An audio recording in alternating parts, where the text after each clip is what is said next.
ರೋಹಿತ್ ಶರ್ಮಾ ಅವ್ರಿಗೆ ಇವಾಗ ಡಾಕ್ಟರೇಟ್ ಸಿಕ್ಕಿದೆ. ಅದೇ ತರ ಅದ್ರ ರಿಲೇಟೆಡ್ ಆಗಿ ಒಂದಿಷ್ಟು ಅಪ್ಡೇಟ್ ಇದೆ, ಮತ್ತೆ ಕ್ರಿಕೆಟಿಂಗ್ ರಿಲೇಟೆಡ್ ಆಗಿ ಒಂದಿಷ್ಟು ಅಪ್ಡೇಟ್ ಇದೆ. ಬಾಂಗ್ಲಾದೇಶಿಯವರು ಕೂಡ ಇಂಡಿಯಾ ರಿಲೇಟೆಡ್ ಆಗಿ ಒಂದು ಶಾಕಿಂಗ್ ಸ್ಟೇಟ್ಮೆಂಟ್ ಕೂಡ ಕೊಟ್ಟಿದ್ದಾರೆ. ಏನೆಲ್ಲ ಸ್ಟೇಟ್ಮೆಂಟ್, ಏನೆಲ್ಲ ಅಪ್ಡೇಟ್ ಇದೆ ಅಂತ ಕಂಪ್ಲೀಟ್ ಆಗಿ ಈ ವಿಡಿಯೋದಲ್ಲಿ ನೋಡೋಣ. ವಿಡಿಯೋ ಸ್ಟಾರ್ಟ್ ಮಾಡೋಕ್ಕಿಂತ ಮುಂಚೆ ನೀವೇನಾದ್ರೂ ಹೊಸಬ್ರಾಗಿದ್ರೆ ಚಾನಲ್ ಸಬ್ಸ್ಕ್ರೈಬ್ ಮಾಡ್ಕೊಂಡು ಇದೇ ರೀತಿ ಕ್ರಿಕೆಟಿಂಗ್ ಅಪ್ಡೇಟ್ಸ್ ಗೋಸ್ಕರ ಸಪೋರ್ಟ್ ಮಾಡಿ ಅಂತ ಹೇಳ್ತಾ ಇವಾಗ ಮೇನ್ ವಿಷಯಕ್ಕೆ ಬರೋದಾದ್ರೆ, ಇವಾಗ first of all first update ಬಂದು ರೋಹಿತ್ ಶರ್ಮಾ ಅವರಿಗೆ ಒಂದು ಡಾಕ್ಟರೇಟ್ ಸಿಕ್ಕಿದೆ. ಇದು DY ಪಾಟೀಲ್ ಯೂನಿವರ್ಸಿಟಿ ಅವ್ರ ಕಡೆಯಿಂದ ಆ ಒಂದು ಡಾಕ್ಟರೇಟ್ ನ ಕೊಟ್ಟಿದ್ದಾರೆ. ಆಕ್ಚುಲ್ ಆಗಿ ಎಲ್ಲಾ ಕೆರಿಯರ್ ನ ನೋಡ್ಬಿಟ್ಟು ಡಿಸೈಡ್ ಮಾಡ್ಬಿಟ್ಟು ಅಲ್ಲಿ PhD ಏನ್ ಮಾಡಿರಲ್ಲ. ನಾರ್ಮಲ್ ಆಗಿ ನೀವು ಡಾಕ್ಟರೇಟ್ ಬರ್ಬೇಕು ಅಂತ ಅಂದ್ರೆ ಅಲ್ಲಿ PhD ಮಾಡಿರ್ಬೇಕು.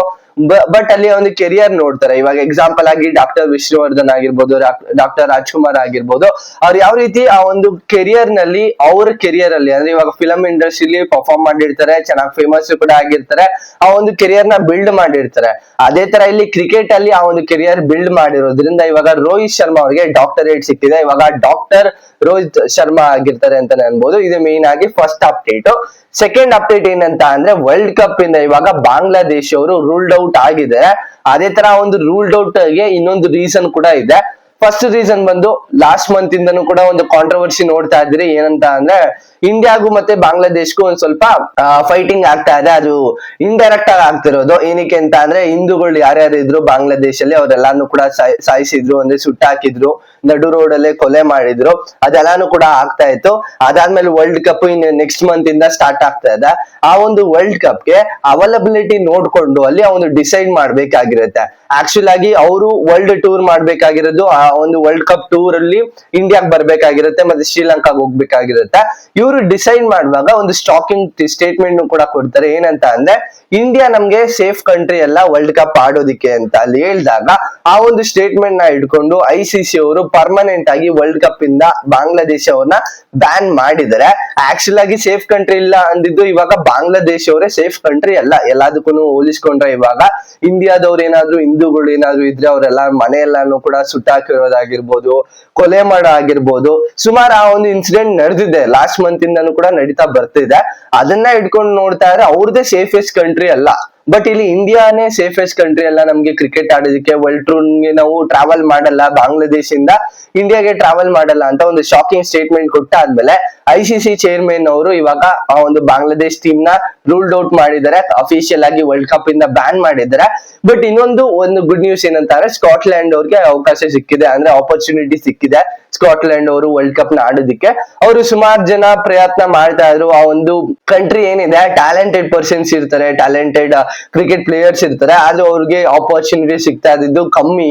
ಅದೇ ತರ ಅವರು ಪರ್ಫಾರ್ಮ್ ಅಷ್ಟೇನ್ ಮಾಡ್ತಾ ಇರ್ಲಿಲ್ಲ, ಬಟ್ ಆಪರ್ಚುನಿಟಿಗೋಸ್ಕರ ಅವ್ರು ವೇಟ್ ಮಾಡ್ತಾ ಇದ್ರು. ಅದಕ್ಕೋಸ್ಕರ ಒಂದು ಹೋಲಿಸ್ಕೊಂಡ್ರೆ ಇವಾಗ ಒಂದು ದೊಡ್ಡ ಅವಕಾಶನೇ ಸಿಕ್ಕಿದೆ. ಆ ಒಂದು ರಿಪ್ಲೇಸ್ಮೆಂಟ್ ಮಾಡಿದ್ದಾರೆ ವರ್ಲ್ಡ್ ಕಪ್ ಅಲ್ಲಿ. ಒಂದು group A, group B, group C ತರ ಆ ಒಂದು ಟೀಮ್ ಫಾರ್ಮೆಟ್ ಇರುತ್ತೆ ಅಲ್ವಾ. ಆದ್ರೆ ಬಾಂಗ್ಲಾದೇಶ ಅವರ ಗ್ರೂಪ್ ಇಂದ ಇವರು ಆ ಒಂದು ಗ್ರೂಪ್ ಗೆ ರೀಪ್ಲೇಸ್ ಮಾಡಿದ್ದಾರೆ. ಅಂದ್ರೆ ಬಾಂಗ್ಲಾದೇಶ ಅವರು ಈಚೆ ಬಂದಿದ್ದಾರೆ, ಸ್ಕಾಟ್ಲೆಂಡ್ ಅವರು ವಿನ್ ಆಗಿದ್ದಾರೆ ಅಂತಾನೆ ಅನ್ಬೋದು. ಅವ್ರಿಗೆ ಒಳ್ಳೆ ಆಪರ್ಚುನಿಟಿ ಸಿಕ್ಕಿದೆ, ಯಾವ ರೀತಿ ಪರ್ಫಾರ್ಮ್ ಮಾಡ್ಬೇಕು, ಇನ್ನು ಮುಂದುವರಿಬೇಕು ಅಂತ ಅಂದ್ರೆ ಬೇರೆ ವರ್ಲ್ಡ್ ಕಪ್ ಆಗಿರ್ಬೋದು, ಟೂರ್ನಮೆಂಟ್ ಆಗಿರ್ಬೋದು, ಅದೆಲ್ಲದಕ್ಕೂ ಅವಕಾಶ ತಗೊಳ್ಳೋದಕ್ಕೆ ಈ ಒಂದು ದೊಡ್ಡ ಅವಕಾಶ ಸಿಕ್ಕಿದೆ ಸ್ಕಾಟ್ಲೆಂಡ್ ಅವ್ರಿಗೆ. ಒಳ್ಳೊಳ್ಳೆ ಪ್ಲೇಯರ್ಸ್ ಇದ್ದಾರೆ, ಪರ್ಫಾರ್ಮ್ ಮಾಡ್ಬೇಕಷ್ಟೇನೆ.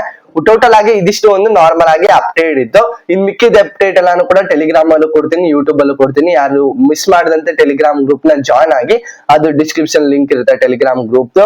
ಅದೇ ತರ ಇನ್ನೊಂದು ಮೈನ್ ವಿಚಾರ ಅಂತ ಅಂದ್ರೆ, ನಿನ್ನೆ ಮ್ಯಾಚ್ ಇತ್ತು, ಒಂದು ಇಂಟ್ರೆಸ್ಟಿಂಗ್ ಆಗಿರೋ ಮ್ಯಾಚ್. ಕೊನೆಯಲ್ಲಿ ಸೋತ್ ಬಿಟ್ರು RCB ಅವರು. ಯಾವ ರೀತಿ ಆಗಿದೆ ಅಂತ ಅಂದ್ರೆ, ಫಸ್ಟ್ 5 ಮ್ಯಾಚ್ ನ ಕಂಟಿನ್ಯೂಸ್ ಆಗಿ ಗೆಲ್ತಾರೆ. ಅದೇ ತರ 6ನೇ ಮ್ಯಾಚ್ ಬರುತ್ತೆ. ಆ ಒಂದು 6ನೇ ಮ್ಯಾಚ್ ಅಲ್ಲಿ ಫೈನಲ್ ಹೋಗ್ಬೋದಿತ್ತು. ಡೈರೆಕ್ಟ್ ಆಗಿ DC ಅವ್ರ ವಿರುದ್ಧ ಗೆದ್ದಿದ್ರೆ RCB ಅವರು ಫೈನಲ್ ಹೋಗ್ಬೋದಿತ್ತು WPL ಅಲ್ಲಿ. ಬಟ್ ಆ ಒಂದು ಅವಕಾಶ ಅಂದ್ರೆ ಕಮ್ಮಿ ರನ್ಸ್ ನ ಹೊಡಿಸ್ಕೋತಾರೆ, 109 ಅನ್ಸುತ್ತೆ ಅಷ್ಟೇನೆ ಅವರು ಟಾರ್ಗೆಟ್ ಕೊಟ್ಟಿದ್ದು. ಬಟ್ ನಿನ್ನೆ ವಿನ್ ಆಗ್ಬೋದಿತ್ತು. MI ಅವ್ರಿಗೆ ಒಂದು ಡಿವೈಡ್ ಸಿಚುವೇಶನ್, RCB ಅವ್ರಿಗೆ ಆ ಒಂದು ಫೈನಲ್ ಹೋಗೋ ಚಾನ್ಸ್ ಇತ್ತು. ಬಟ್ ಅದನ್ನು ಕೂಡ ಇವಾಗ ಆಪರ್ಚುನಿಟಿ ಹೋಗಿದೆ. ಇನ್ ನಾಳೆ ಮ್ಯಾಚ್ ಇದೆ 28 ಅಂತ ಅನ್ಸುತ್ತೆ. 28 ಅಲ್ಲಿ ಒಂದು ಮ್ಯಾಚ್ ಇದೆ, ಅದ್ರಲ್ಲಿ ಗೆದ್ರೆ ಫೈನಲ್ ಹೋಗ್ತಾರೆ. ಇವಾಗ ಕ್ವಾಲಿಫೈ ಆಗಿದೆ, ಬಟ್ ಫೈನಲ್ ಗೆ ಯಾರು ಹೋಗ್ತಾರೆ ಅಂತ ಡಿಸೈಡ್ ಆಗಿರ್ಬೇಕಾಗಿರುತ್ತೆ ಅಷ್ಟೇನೆ.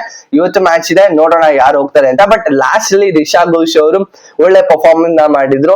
ಹತ್ರ 100 ಹತ್ರ ಬಂದ್ರು. 15 ರನ್ಸ್ ಬೇಕಾಗಿತ್ತು. ಒಂದು ಒಳ್ಳೆ ಪಾರ್ಟ್ನರ್ಶಿಪ್ ಕೂಡ ಬಂತು. ಲಾಸ್ಟ್ ಅಲ್ಲಿ ಎಂಡ್ ಆಯಿತು. ಏನಾದ್ರೂ ಮುಂಚೆನೆ ಅದು ವಿಕೆಟ್ಸ್ ಹೋಗ್ಲಿಲ್ಲ ಅಂತ ಅಂದ್ರೆ ಒಂದ್ ಪಾಯಿಂಟ್ ಆಫ್ ವ್ಯೂ ನೋಡ್ತಾ ಇದ್ರೆ 5.5 ಓವರ್ಸ್ಗೆನೆ ಆಲ್ಮೋಸ್ಟ್ 5 ವಿಕೆಟ್ ಹೋಗಿತ್ತು. ಅದಾದ್ಮೇಲೆ ಒಂದು ಪಾರ್ಟ್ನರ್ಶಿಪ್ ಬಂತು, ಆಮೇಲೆ ಕೊನೆಯಲ್ಲಿ ಎಂಡ್ ಆಯಿತು. ಬಟ್ ಇಂಟ್ರೆಸ್ಟಿಂಗ್ ಆಗಿತ್ತು ಮ್ಯಾಚ್. ನೆಕ್ಸ್ಟ್ ಮ್ಯಾಚ್ ಅವ್ರು ಏನಾದ್ರು ಗೆದ್ರೆ ಡೈರೆಕ್ಟ್ ಆಗಿ ಫಿನಾಲೆಗೆ ಎಂಟ್ರಿನ ಕೊಡ್ತಾರೆ. ಯಾರೆಲ್ಲ ಎಂಟ್ರಿ ಕೊಡ್ತಾರೆ ನೋಡೋಣ. ಇದಿಷ್ಟು ಒಂದು ನಾರ್ಮಲ್ ಆಗಿ ಅಪ್ಡೇಟ್ ಮತ್ತೆ ರಿವ್ಯೂ ಆಗಿರುತ್ತೆ. ಇದ್ರ ಬಗ್ಗೆ ನಿಮ್ಗೆ ಏನಿಸ್ತು ಕಮೆಂಟ್ ಸೆಕ್ಷನ್ ಅಲ್ಲಿ ಕಮೆಂಟ್ ಮಾಡಿ ಅಂತ ಹೇಳ್ತಾ ನೆಕ್ಸ್ಟ್ ವಿಡಿಯೋ ಸಿಗೋಣ. ಬಾಯ್ ಬಾಯ್, ಥ್ಯಾಂಕ್ ಯು, ನಮಸ್ಕಾರ.